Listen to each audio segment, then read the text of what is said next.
The integration of European financial markets is as important as further integration of service market. In today's podcast, Vittorio Grilli from JP Morgan highlights the importance for Europe to develop its service market to ensure competitiveness. He also tells us about the opportunities and risks of FinTech, RegTech, and in general technologies for banking business models. And he explains how the EU is now better equipped for managing a crisis, observing already a healthier and safer banking sector. This podcast was recorded during the executive seminar of the Florence School of Banking and Finance, which focused on the new world of financial stability. Vittorio Grilli, we were very pleased to have you opening the executive seminar held at the Florence School of Banking and Finance today. Could you give to our listeners an overview of your intervention in relation to the new world of financial stability? Yes, thank you. Great to be here. What I spoke about is the importance for Europe to develop is financial market services, but more in general, the service market. What I see as an important challenge of the European financial industry, but not only, toward being competitive with the rest of the world, is the ability of scaling up its own businesses in order to be competitive. And compared to a larger area of the world like the United States or China, Europe has potential very large, wealthy market of over 400 million customer for all kinds of services. But Europe is still segmented as far as financials and service market in general. And this puts Europe still at a competitive disadvantage. So what I try to highlight is the importance that now with the new commission, there is going to be a renewed effort in trying to integrate service market and of course financial services as well. A lot of good things have been done, but I think that still Europe is not being able to come up to the challenge in this sector. It's done a lot of work in integrating the good commodity markets in the past and has been very competitive there. But now a lot of the world economy is driven by large service sector like tech giants, social media, in which Europe is lagging behind. There are important developments in technologies and business models which also impact banking and finance, for instance FinTech, RegTech, for which innovation is a time ahead. JP Morgan has been a leader in this field too.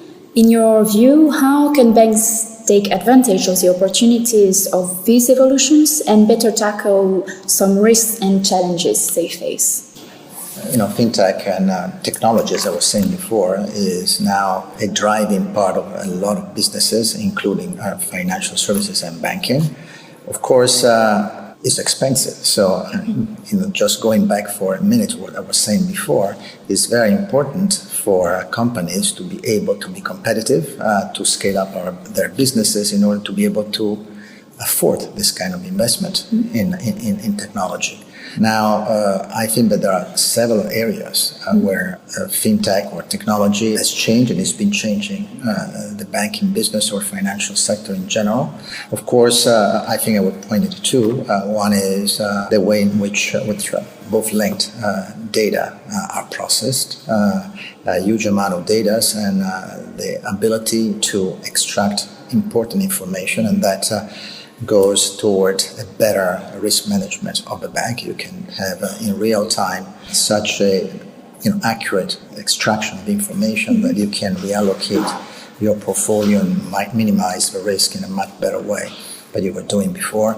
Much better information flow to your client and much better cost efficiency. And here clearly there are even newer development, all the algo trading, which are not done by human any longer, but by artificial intelligence is a new thing. So, of course, you have to monitor, and I think the authority look into it. And, of course, new challenges, which are very useful to the industry, but pose potentially new problems. And so you have to be clearly ready to first understand and then monitor the market.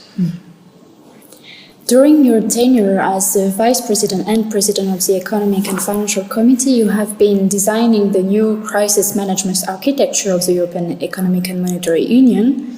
10 years after, would you say that the EU is better equipped in the event of a future crisis? Yeah, absolutely. I think that in these 10 years, a lot of very, very important things have been introduced at the European level and a single country level. The direction of travel has been absolutely right. Now our banking system is much more resilient in general. Our banks are much better capitalized, and clearly they will be able to withstand in a much better way future problems. Which, however, will not occur.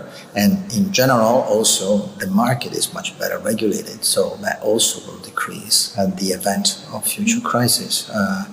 Now, I think that this has been an incredibly good achievement for Europe, but I think that the world market in general has been also doing the same thing.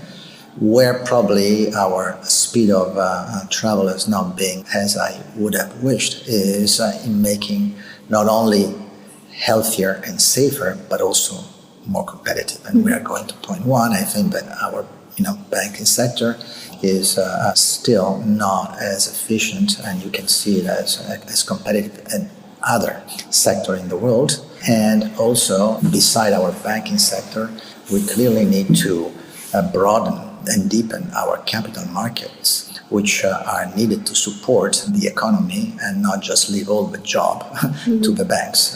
And so I think that there as well, progress has been made, but I think probably some acceleration would be welcome. Thank you very much for your time and your answers. Okay, thank you.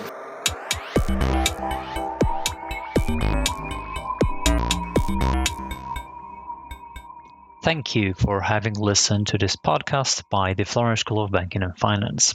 For more information and to listen to all our podcasts, visit the webpage fbf.ui.eu/podcasts.